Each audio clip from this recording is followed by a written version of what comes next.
to 6.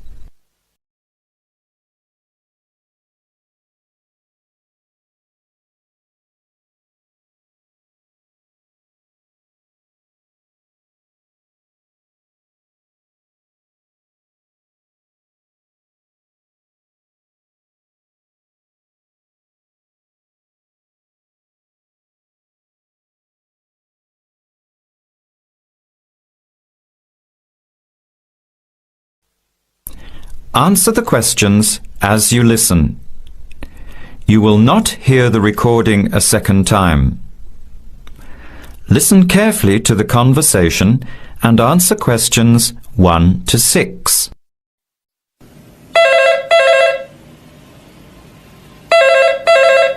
Hello.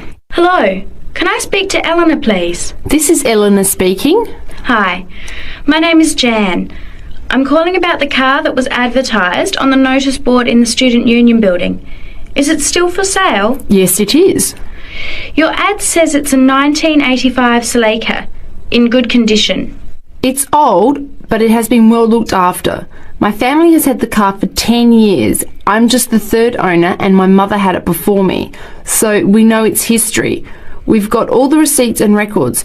It's had regular maintenance and the brakes were done last year. It runs really well but looks its age. Why are you selling it, by the way? Well, I'm going overseas next month to study. I'll be away for at least 2 years, so I have to sell it. Unfortunately, it's been a good car. You want $1,500, is that right? I was asking $2,000, but since I need to sell it quickly, I've reduced the price. Would you like to come and take it for a drive? I don't live far from the university. Yes, I'd like to have a look. What time would suit you? Any time this evening is fine. Well, I finish classes at 6 o'clock. How about straight after that? Say 6:30? Great, I'll give you directions. When you leave the main gate of the university, turn left on South Road and keep going until you get to the Grand Cinema. Take the first right, that's Princess Street. I'm at number 88 on the right. So it's 80 Princess Street? No, it's 88 Princess Street and the suburb is Parkwood. You'll see the car parked in front. It's the red one with the for sale sign on it. Okay, thanks Eleanor. I'll see you later. Bye. Before you hear the rest of the conversation, you have some time to look at questions 7 to 10.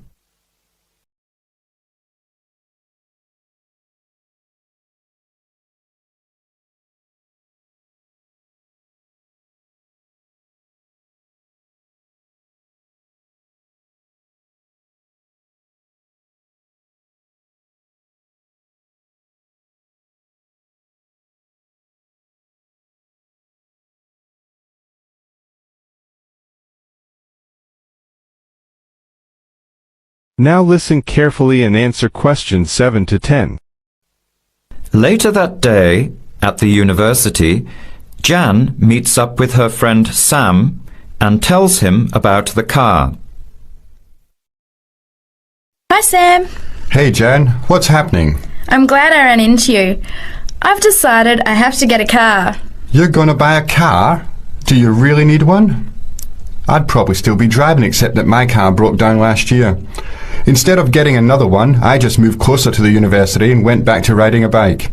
Better for the environment, better for my health, and I save a lot of money. Did it really cost that much? Well, when you think of registration, insurance, rising petrol costs, parking plus maintenance and repairs, it adds up. I know it's going to be expensive, but I really need my own transportation. It takes half an hour by bus each way to university as it is. But now I'm working at night in the city. There's no way I want to hang around waiting for a bus late at night, then walk 3 blocks home alone. Hey, I think you've got a point there. So what kind of car are you looking at? It's an 85 Celica, same kind as I used to have. The owner's asking $1,500. That's pretty old. How many kilometres has it done? You know, I forgot to ask. I'll have to check tonight when I go to see it. Would you be able to come with me to have a look? At about 6:30? Sure, I'll come, but I don't know a lot about cars. I do know one thing, though. I wouldn't buy an old car without having a mechanic look at it first. That's a good idea. But won't it cost a lot? Not really. You can get a check done through the Automobile Association for $80, and it comes with a report on the condition of the car. It can save you a lot of money in the long run. I'll keep that in mind. So we have to get to Parkwood at 6:30. Do you want to take the bus? It goes straight down South Road every 15 minutes. Or maybe we could walk. I don't think it's that far. Actually, I could borrow my roommate's motorbike for an hour or so. He's working all evening in the library. Do you think he'd mind? No way. He owes me a favour or two. Okay, great. See you at 6, outside the student centre. That is the end of part 1. You now have half a minute to check your answers.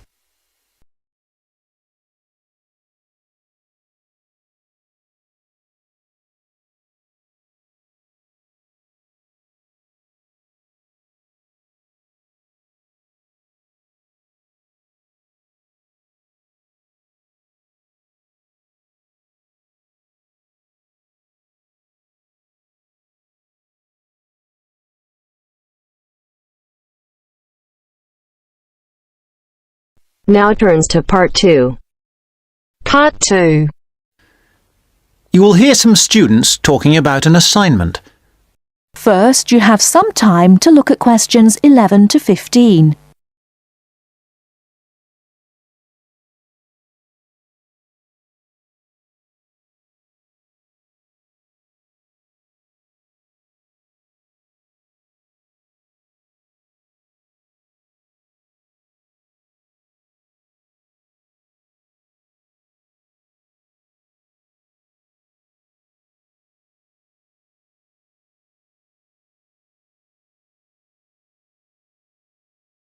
Now, listen carefully and answer questions 11 to 15.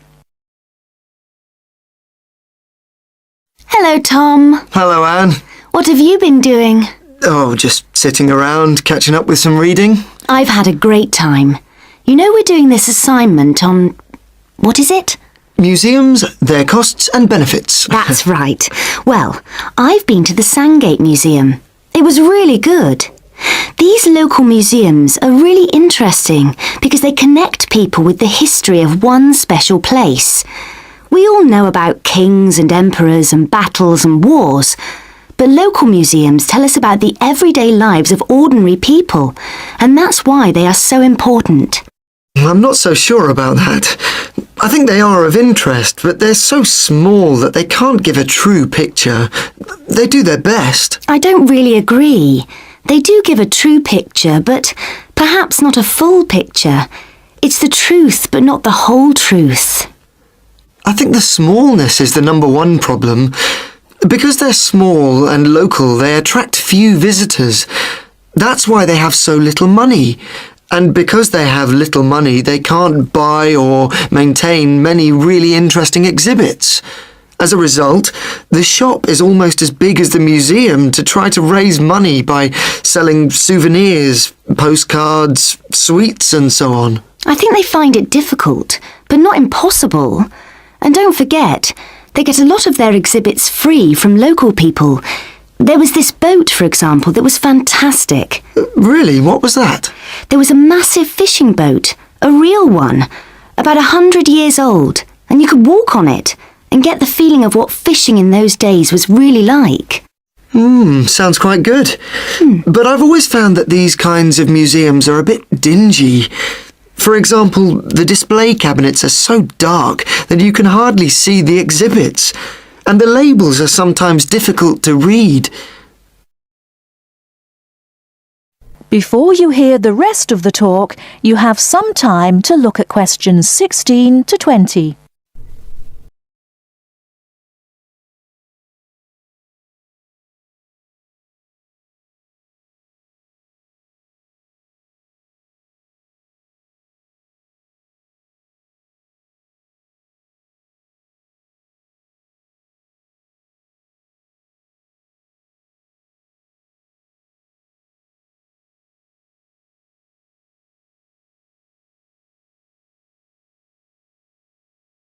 Now listen and answer questions 16 to 20.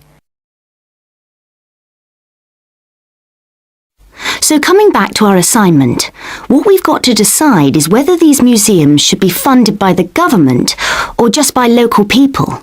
I think it depends entirely on what kind of museum it is. How do you mean? Well, take local history museums. They are small, so they won't survive without financial support. But that should come from the local authority, since only people in that area or tourists will visit it. I agree, but what about big natural history museums? Surely they should get money from the central government. Why? Children who want to learn about nature can go out into the countryside with their school teachers. They could survive from donations, and they get loads of visitors anyway.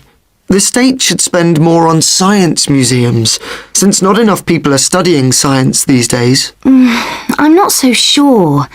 But I do think a sort of museum which should not get public funds is the craft museum. Yes, like museums of cotton weaving. Yeah, which are of interest to only a very small number of people, and they should pay for it. I agree, but a working farm is a different thing again. That's something from the past of all of us, and so it's important to the local community. Kids can learn a lot too. That's the sort of thing that the local government should be spending its money on. Yes, I agree. Well, I think we've got plenty of ideas for our assignment.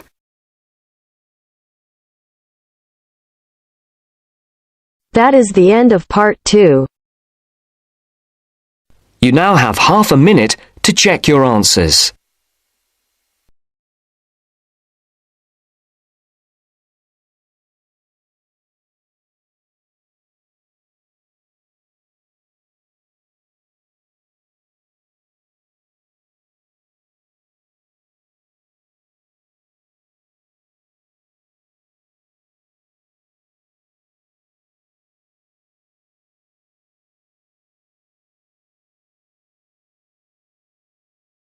Now turns to part 3.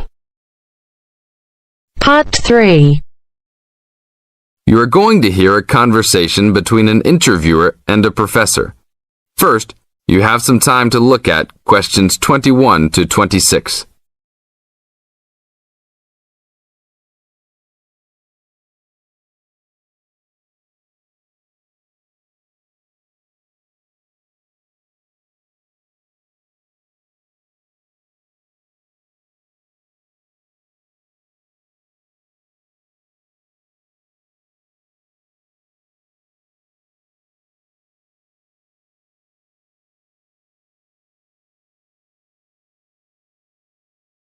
Now listen to the tape and answer questions 21 to 26. Today I'm here with Professor Nittick, who is our new university president. He has been a professor for 20 years and teaches many of the best classes on campus. I know many of you have had him as a teacher and know of his brilliance. Good morning, Professor Nittick. Thank you for stopping by the student station. Thank you for having me here. It is always great to get to meet many of the students who are involved with our school. I haven't been here since 2 years ago. Yes, I remember at that time you were still teaching every semester. 2 years later, you're only teaching every once in a while. But it seems like you are still always busy. The administration world is just as busy as the teaching world for you. How do you stay in touch with the university, even with the change in your everyday duties?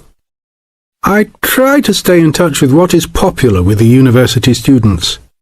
I usually spend time with as many students as I can. They usually give me insight into what the new concerns and beliefs are for the new generation. On top of that, I try to be as youthful as I can. I consider myself to be youthful, at least for my age. So I always have a good time and try to stay young. I try my best to not just be a teacher, but also participate in university life. Interesting. So, are you still doing lots of academic work, or are you mostly concentrating on administrative affairs? Well, I mostly do administrative affairs now, but that doesn't mean that I still don't have a very deep interest in academic matters. I often visit other campuses around the world and meet other professors in my field.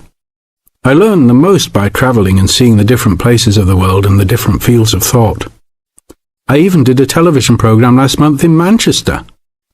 Will you be on television any time soon then? Well, you can call the television station and see if I will be on television any time soon. Maybe I will be on the news report. I don't think it is really that significant, though. Oh, really?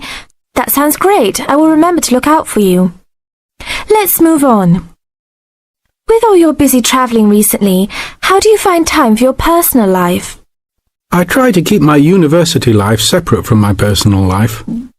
Sometimes it's hard to find time to just take my wife and 3 kids out for a family dinner, but usually we all manage to get together every few days. I'm taking a few weeks off next month to take my family down to South America, to Brazil for a few days. I can't wait to just sit on the beach. Wow, that sounds like a wonderful trip. Professor Nittick, could you tell the audience a little about what goes on in an average day of a university administrator? An average day? Oh, I don't think there is such thing as an average day for me. The last few weeks I've been travelling all the time. I can be in Los Angeles in the morning and in New York by the afternoon and back to Los Angeles by the evening. Sometimes I will spend the whole week at a new university, showing the new administrators the ins and outs of running a university.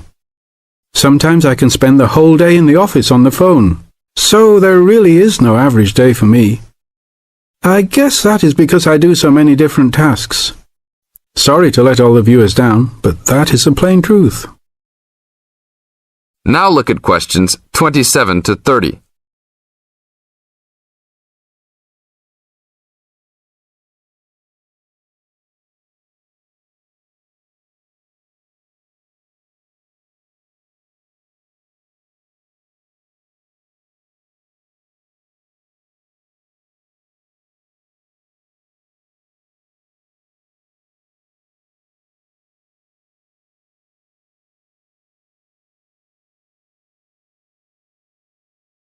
Now listen to the tape and answer questions 27 to 30. Well, I guess I can sum it up for them. You are a busy man. That is probably a good description. So, are there any immediate plans for the coming few weeks? Well, I'm in Los Angeles for the next 2 days, and then I fly to Colorado to meet a new prospective professor for our university. I will be in Colorado for about a week. Then I go to Japan for the next 10 days to meet with our university branch in Japan about record sales there. After that, I return to Los Angeles for a week, just in time for the graduation of the class of 2001. There you have it, my next month's schedule. Thank you very much, Professor Nittick. I always enjoy having you on our show. We hope to have you back on our show next time.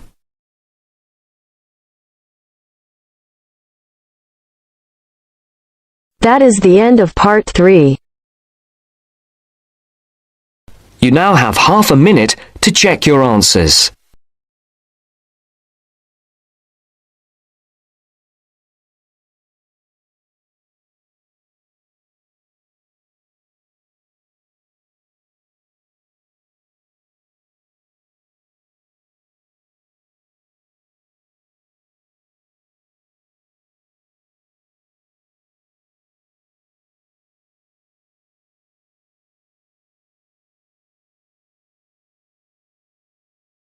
Now turns to part 4. Part 4.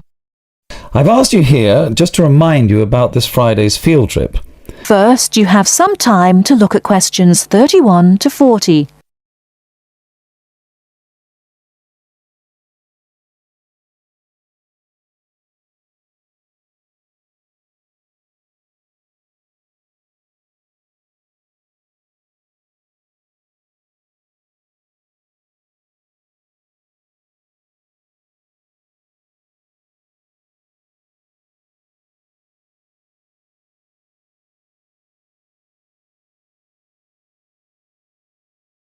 Now listen carefully and answer questions 31 to 40. OK, I'd like to keep this meeting as brief as possible, as I'm sure we all have things to do. I've asked you here just to remind you about this Friday's field trip. This is the first of many field trips you'll be going on, so there are a few rules I'd like to make clear now. Most importantly, I want you all to remember that simply because you are leaving the college does not mean that you are not studying. This is an essential part of your course and should be treated as such. There will be 2 assignments for you to complete whilst you are there, and some extension work you will be expected to do over the weekend, so I suggest you all pay attention on the day. Moving on, remember that we are going to a salt marsh and must dress appropriately. High-heeled shoes and t-shirts are not what I consider appropriate. You need good footwear, preferably boots, and you should bring a waterproof jacket as the weather is unpredictable. It would also be a good idea to bring a change of clothes. There is a chance you will get wet, and a 3-hour return journey in damp clothes is nobody's idea of fun. We will be on the marsh from about 10 o'clock to about 4, so you will be given a light lunch. However, if you want to bring any snacks with you, then please feel free to do so, although we will be stopping for dinner on the way home. Now, this is the 4th time the college has been to Park Drive Saltmarsh, and so far we have never lost a student. However, remember that there are 28 people going, and if you are late, you will be keeping myself and your colleagues waiting, and at that time in the morning you will not find me very forgiving. Please try to arrive a few minutes before 7. If you are not here on the hour, you risk being left behind.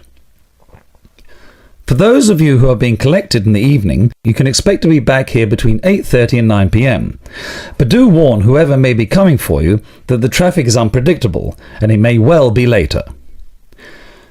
Before you go, I'll hand out your assignment papers and briefly explain what you have to do. Now, on the first page, all you are required to do is identify the flora and fauna on the page and find an example in the salt marsh. As I told you on Monday, you will need a camera for this. I recommend one of those disposable cameras rather than something more valuable, as the marsh can get very dirty. Now on page 2, you will be looking more at the bird life on the marsh. You should be able to see what you have to do for this assignment, but there will be plenty of time on the way there to ask any other questions. Well, we'll stop there and I'll see you all on Friday morning. Oh, before you go, just a word of caution. The plants are there to be seen and photographed only. Remember that this is a protected site and we will have to get permission for this trip. If there are any problems, we may not be allowed to go again, and you will be spoiling the opportunity for other students. Okay, if you have any questions, come and see me later today or tomorrow.